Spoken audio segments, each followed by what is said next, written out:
Bonjour, je suis contente de vous retrouver. Ça fait un petit moment que j'ai pas fait de vidéo. Il y avait une raison à cela.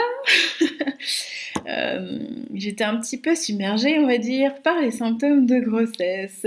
Donc voilà, je suis au premier trimestre de la grossesse, à 10 semaines d'aménorrhée exactement, donc 8 semaines de grossesse.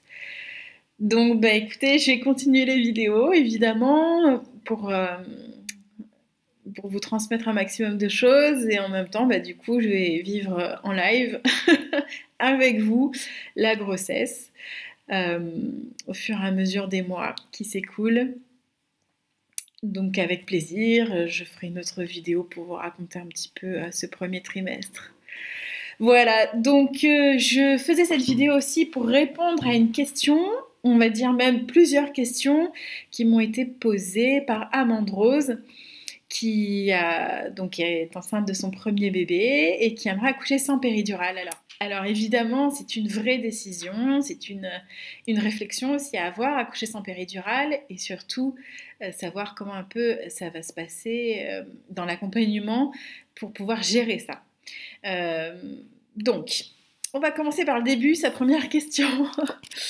Donc, c'est mon premier bébé, je souhaite accoucher sans péridurale. Comment préparer l'accouchement pour contrôler au mieux la douleur? La douleur, c'est très subjectif, on est d'accord. Mais il y a une part de physique, d'accord? On ressent les contractions. Donc, je le redis, c'est subjectif. Ça veut dire qu'il y a une femme qui va avoir une contraction et qui va dire je crois que j'ai la gastro. Et il y en a une autre qui va avoir une contraction et qui va vouloir, même si elle ne peut pas, se rouler par terre. Donc on est très différente par rapport aux sensations qu'on va avoir dans le corps. Une des premières étapes, je pense, c'est d'accepter de ressentir des choses dans le corps. C'est pas forcément facile chez tout le monde et suivant l'histoire personnelle parce qu'on a une relation particulière avec notre corps et puis il y a pu avoir des événements qui ont pu être marquants ou douloureux, physiquement ou psychiquement au niveau du corps et donc du coup ce sera moins bien accepté de ressentir des choses très fortes à l'intérieur de ses tripes. Voilà, donc je pense qu'il faut d'abord, une première étape, essayer de se dire, ok, moi je suis prête. Je suis prête à accepter de ressentir des choses fortes dans mon corps. Ensuite, il y a une autre étape aussi, c'est que la douleur, évidemment, est gérée par notre cerveau. C'est le système nerveux qui va envoyer ce message dit douloureux, interprété comme douloureux, et on va plus ou moins grossir la chose suivant si on est angoissé ou détendu. Parce qu'effectivement, quand on a mal, quand il y a de la douleur, si on est angoissé en plus, souvent ça donne de la souffrance. Alors que si on a de la douleur, mais qu'on essaie le plus possible de diminuer cette angoisse, de l'atténuer, voire d'être zen, on n'est plus dans de la souffrance. On est dans de la gestion de douleur, en tous les cas de sensations très fortes. Comme je dis, il y a des femmes qui vont juste dire que les contractions, ce sont des sensations fortes, plus ou moins fortes en plus, et d'autres qui vont dire que c'est atroce. Donc, je pense que c'est important de bien comprendre que on est toutes différentes et que si on est déjà préparé psychologiquement à accepter ce qui va se passer et à se détendre le plus possible, on a vraiment des chances de pouvoir arriver à accoucher sans péridurale. Voilà, donc je répète, sans péridurale, c'est un choix, toutes les femmes ne le font pas, donc cette vidéo est vraiment plus axée pour les femmes qui ont décidé de faire ce choix du coup. Pour autant, attention, mise en garde. Quand on choisit un type d'accouchement, donc avec ou sans péridurale, etc., on ferme un peu des portes. Je m'explique. Si je dis je veux un accouchement avec péridurale, le jour J, si jamais l'anesthésiste est occupé parce qu'il fait une césarienne en urgence, parce qu'il est occupé, parce qu'il y a d'autres femmes qui sont arrivées avant vous qui désiraient une péridurale, et qu'au final votre travail avance assez vite, vous risquez de ne pas avoir votre péri. Donc du coup, le vivre atrocement parce que vous vous étiez tellement préparé psychologiquement à avoir une péridurale que le fait de ne pas l'avoir, pour vous, ça va être peut-être atroce. Alors que normalement, Ça pourrait être géré différemment, on va dire, si vous étiez préparé à ne pas l'avoir. Il faut accepter les deux. Comme le fait de désirer de ne pas avoir de péridurale, c'est important de se dire, ok, il est possible que ça soit différent, pour une raison ou pour une autre. Parce que bébé a besoin, parce que j'ai une tension trop haute, parce que le travail est beaucoup plus long que ce que je pensais, etc. Bon, peu importe. Il faut toujours essayer de s'imaginer qu'il est possible de changer de scénario. Plus vous allez faire ça, en fait, plus vous allez vous dire, ok, ça c'est possible, ça c'est possible, ça c'est possible. Du coup, vous vous ouvrez. Plutôt que vous dire, moi je ne veux que ça, vous vous fermez à d'autres choses, mais vous vous fermez aussi physiquement, psychologiquement.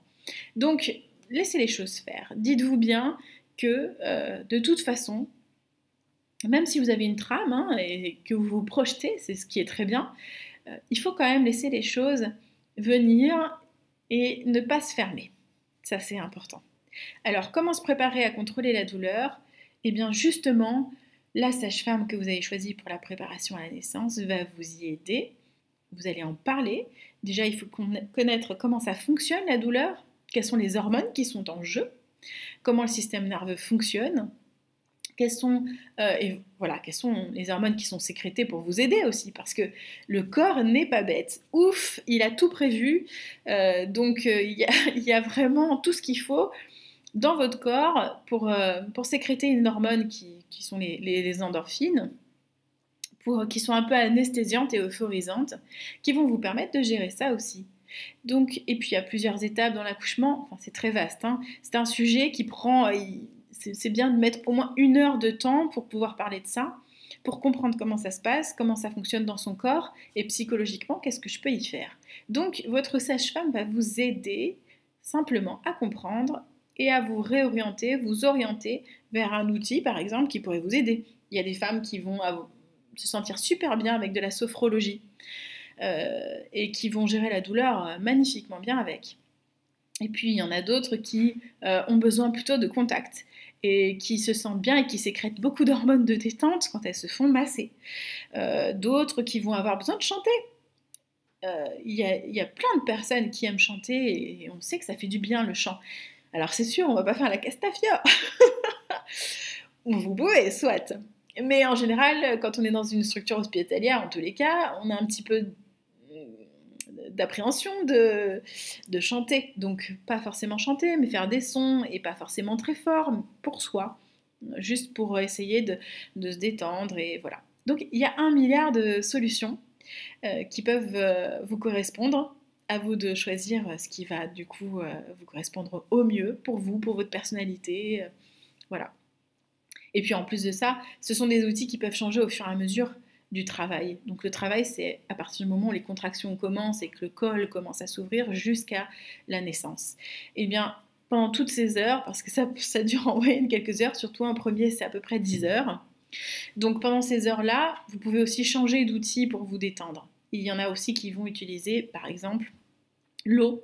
S'il y a une baignoire dans la structure où vous accouchez, ou à la maison, ou voilà, peu importe l'endroit où vous accouchez, d'être dans l'eau, c'est souvent royal. Ça fait du bien, c'est une bonne détente. S'il n'y a pas de baignoire, vous prenez une douche, voilà, carrément. Vous savez, les ballons, il y a des ballons qu'on utilise de plus en plus en salle d'accouchement, c'est des grands ballons de gym, là.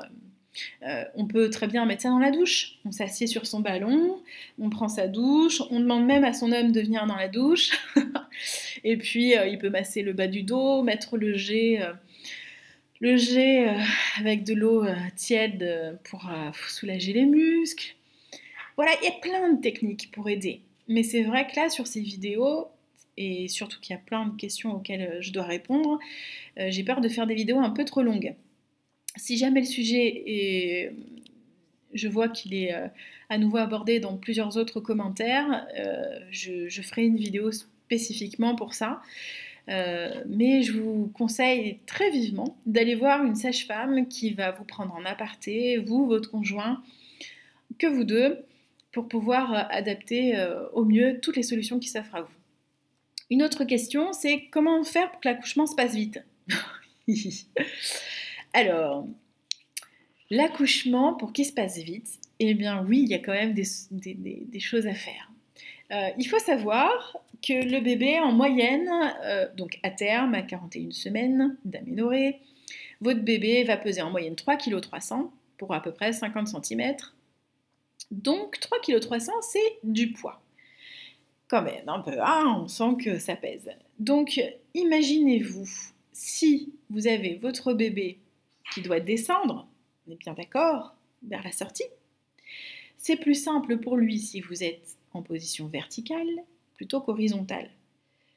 Voilà, je l'avais déjà expliqué dans une vidéo, notamment pour le périnée, pour protéger son périnée, mais c'est pareil aussi pour faciliter et accélérer l'accouchement. C'est sûr que vous aidez beaucoup mieux votre bébé à descendre grâce à la pesanteur, à la gravité. Si vous êtes en position verticale, c'est plus simple pour lui de descendre. Si vous êtes allongé sur le dos, c'est plus compliqué pour lui de ramper. Il va pas ramper, mais c'est une image pour que vous puissiez un petit peu mieux concevoir que le poids du bébé appuiera sur la colonne vertébrale, donc en plus ça fait mal. Et puis il doit sortir par là. Alors, c'est pas si simple. Il va y avoir l'utérus qui va l'expulser, mais du coup c'est bête parce que tout son poids ne sert pas à descendre, mais écrase les nerfs et la colonne vertébrale. Et les vaisseaux, les gros vaisseaux. Ceux qui permettent au bébé aussi d'être bien oxygéné. Donc la verticalité est importante et pas que, il y a aussi le mouvement. C'est très important le mouvement. Donc c'est vrai que dans la question, Amandrose me demande quelles sont les positions, quels sont les mouvements à faire. C'est pareil, en l'espace d'une vidéo j'espère qu'il ne va pas dépasser 15-20 minutes. C'est difficile de répondre avec précision et de vous montrer.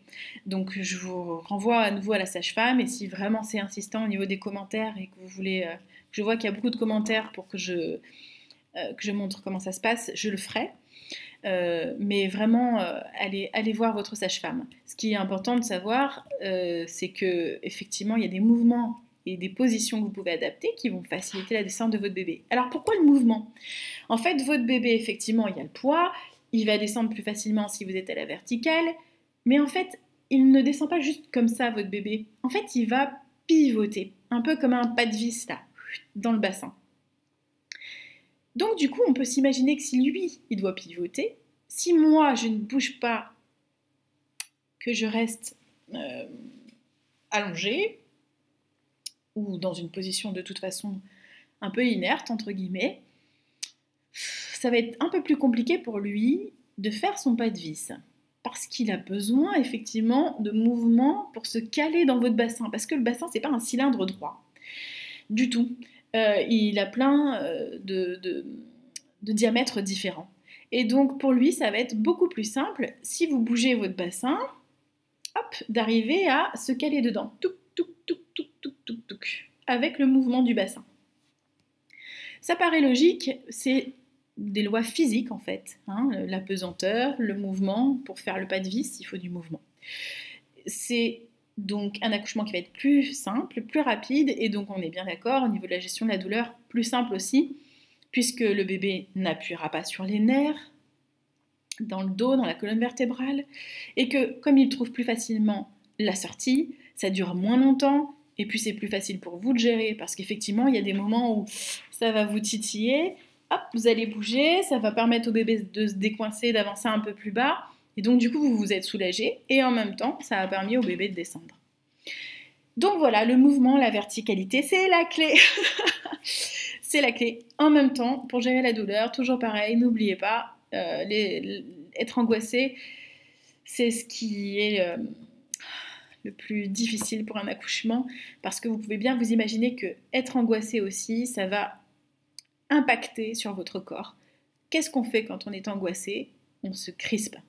Et quand on est crispé, les muscles sont un peu tétanisés comme ça, tout recroquevillé. Imaginez que le passage du coup est un peu plus étroit, forcément parce qu'il y a votre bassin osseux, mais il y a aussi les muscles de votre périnée, à l'intérieur du vagin. Si tout est crispé, si tout est tendu, ça va être plus compliqué.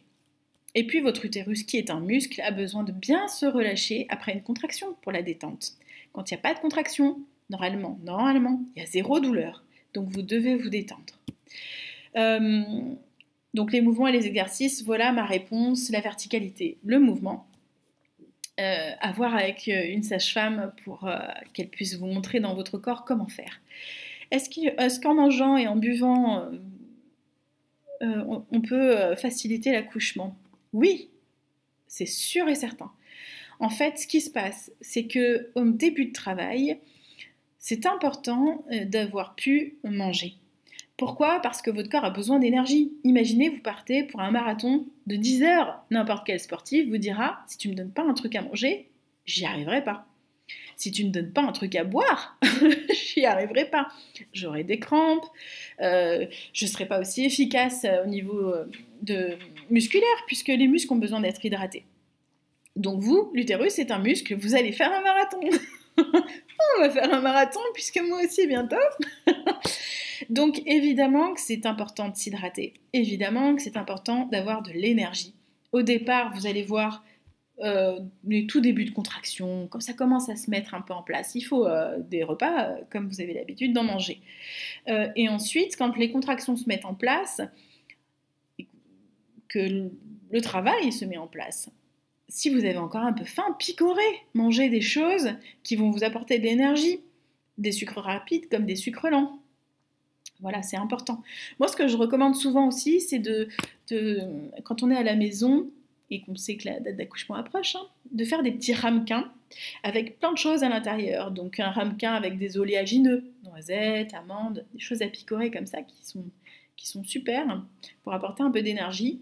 Des fruits secs, une petite salade de fruits frais que votre homme ou votre compagnon ou quelqu'un de proche vous fera le jour J. Et puis des sucres rapides évidemment. Pourquoi se priver? C'est le moment d'acheter des bonbons, des chocolats. Et comme ça, vous pouvez picorer un petit peu et apporter de l'énergie à votre corps pour pouvoir passer ce marathon. Ça, c'est important. À un moment donné, il y a certaines femmes qui ne peuvent plus rien manger et qui vont pouvoir que boire, et d'autres qui vont arriver à grignoter jusque longtemps dans le travail. Il est vrai qu'en France, à l'hôpital, une fois que vous avez franchi les portes de l'hôpital et que vous êtes en travail, dans 99% des structures, on va vous dire que vous n'avez plus le droit de boire ni de manger. Coup dur, parce qu'effectivement, vous allez rester des heures sans boire, sans manger, alors que le corps en a quand même besoin. Donc, c'est aussi pour ça qu'on vous dit, si vous arrivez à trouver une sage-femme, par exemple, pour vous accompagner en début de travail à la maison, c'est tout à fait possible. Les sages-femmes libérales, il y a un acte qui est remboursé par la Sécu, et donc un acte qui est prévu d'être réalisé par les sages-femmes, c'est le début de travail à la maison. Et ça, très peu de femmes le savent. Mais si vous avez une sage-femme libérale près de chez vous, et vous lui dites, ok, nous on aimerait bien, comme en plus on veut un accouchement sans péridurale, essayer de faire un maximum de travail à la maison pour être dans notre confort, mais en même temps en ayant la sécurité de voir que tout va bien, etc. Elle peut venir vous voir. C'est donc simplement un accord que vous devez passer avec cette sage-femme-là. Parce qu'il y a des sages-femmes qui le font et d'autres pas, simplement pour des raisons pratiques, parce que ça peut arriver le jour, la nuit, à n'importe quels horaires. Mais il y a des sages-femmes qui le font. Donc renseignez-vous et demandez. Peut-être qu'il y a même des sages-femmes qui ne l'ont jamais fait et qui vont trouver ça super de pouvoir le faire et de vous accompagner. Donc voilà, c'est à peu près tout pour cette vidéo. J'espère que j'ai répondu le plus possible, le mieux possible, avec des pistes de réflexion à nouveau qui ont pu voir le jour pour Amande Rose et pour les mamans et futures mamans qui regardent ces vidéos. Voilà. Donc à bientôt, je ferai une vidéo de toute façon très prochainement pour vous raconter un peu ce premier trimestre de grossesse. À bientôt.